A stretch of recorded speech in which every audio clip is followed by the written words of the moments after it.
सुप्रभातम. हिंदू जागृती न्यास आणि श्री घंटाळी मंदिर संस्थांच्या प्रभातीमनी या कार्यक्रमात वंदना विद्वांसचा सस्नेह नमस्कार. श्री ब्रह्मचैतन्य महाराज गोंदवलेकर प्रवचने 11 सप्टेंबर. चिकित्सा मर्यादेपर्यंतच करावी. भगवंत आपलासा करून घेण्याचा प्रयत्न करावा. अभिमान सोडून जर असा प्रयत्न चालू ठेवला तर सद्गुरु कृपा झाल्याशिवाय राहत नाही. अमुक एक साधन करीत जा म्हणून सद्गुरूने सांगितले. आपण ते अट्टाहासाने करू लागलो, पण आपले विचार जर आहेत तसेच राहिले तर भगवंताचे प्रेम येणार कसे?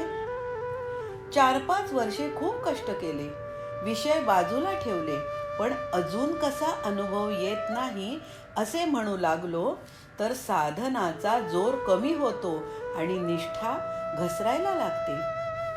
जे काही होणार ते सद्गुरूच्याच इच्छेने, त्याच्याच प्रेरणेने होते अशी आपली ठाम श्रद्धा पाहिजे.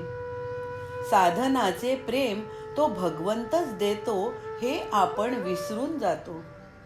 आपण पूर्वी काही साधन करत नव्हतो, ते आता करू लागलो असा साधनाबद्दलचा अभिमान बाळगू लागलो तर काय उपयोग?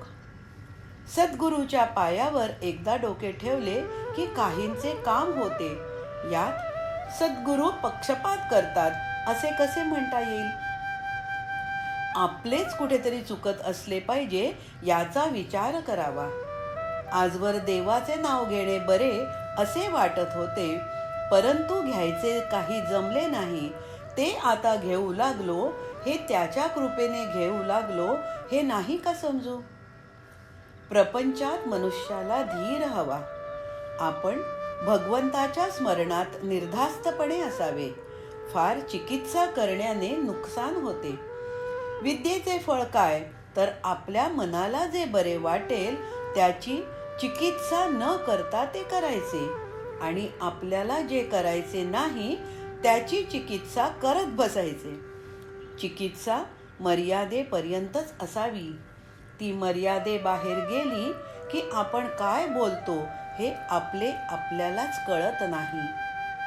एक मुलगा रोज तालमीत जातो आणि चांगले दूध तूप खातो, पण तो जर दिवसेंदिवस वाळू लागला आणि हडकुळा दिसू लागला तर त्याला काहीतरी रोग आहे असे नक्की समजावे. त्याचप्रमाणे सध्याच्या सुधारणेने माणूस पाण्यावर, हवेत, जिकडे तिकडे वेगाने जाऊ लागला आहे खरा, पण तो दिवसेंदिवस जास्त असमाधानी बनत चालला आहे.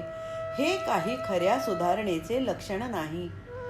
परिस्थिती वाईट आली म्हणून रडू नका, कारण ती बाधतच नसते.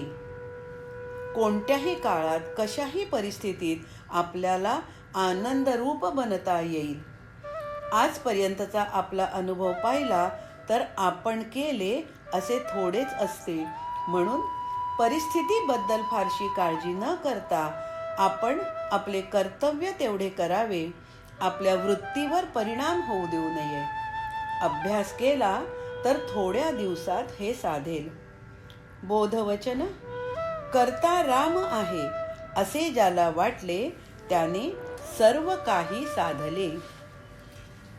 आजचा हिंदू कर्तव्य दिन विशेष. ज्येष्ठा गौरी पूजन, दुर्गाष्टमी, महर्षी दधीची जयंती. वेदकालापासून चालत आलेले व्रत.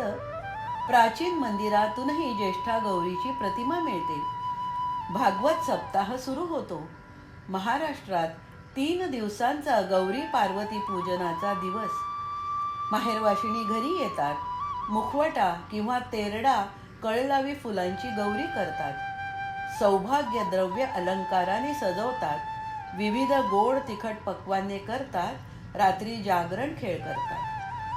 चांद्रमासातील शुद्ध अष्टमीला दुर्गाष्टमी म्हणतात. प्रातःकाळी दुर्गेचे पूजन, नामस्मरण व निर्जळी फलाहारी उपवासही करतात. सप्तशती, चंडीपाठ, याग करतात. घंटाळी मंदिरात दर अष्टमीला होणाऱ्या सामूहिक श्रीसूक्त पठणात सहभागी व्हा. वेळ सायंकाळी 5 ते 6. या दिवशी महर्षी दधिचींचा जन्म झाला. दधिची ऋषींच्या हाडांपासून इंद्राने वज्रायुध तयार करून वृत्रासुराचा वध केला अशी कथा आहे. मंडळी, श्री रामरायाचे आणि श्री घंटाळी देवीचे शुभाशीर्वाद तुमच्या सर्व कुटुंबावर अक्षय्य राहोत ही प्रार्थना. जानकी जीवन स्मरण. जय जय राम.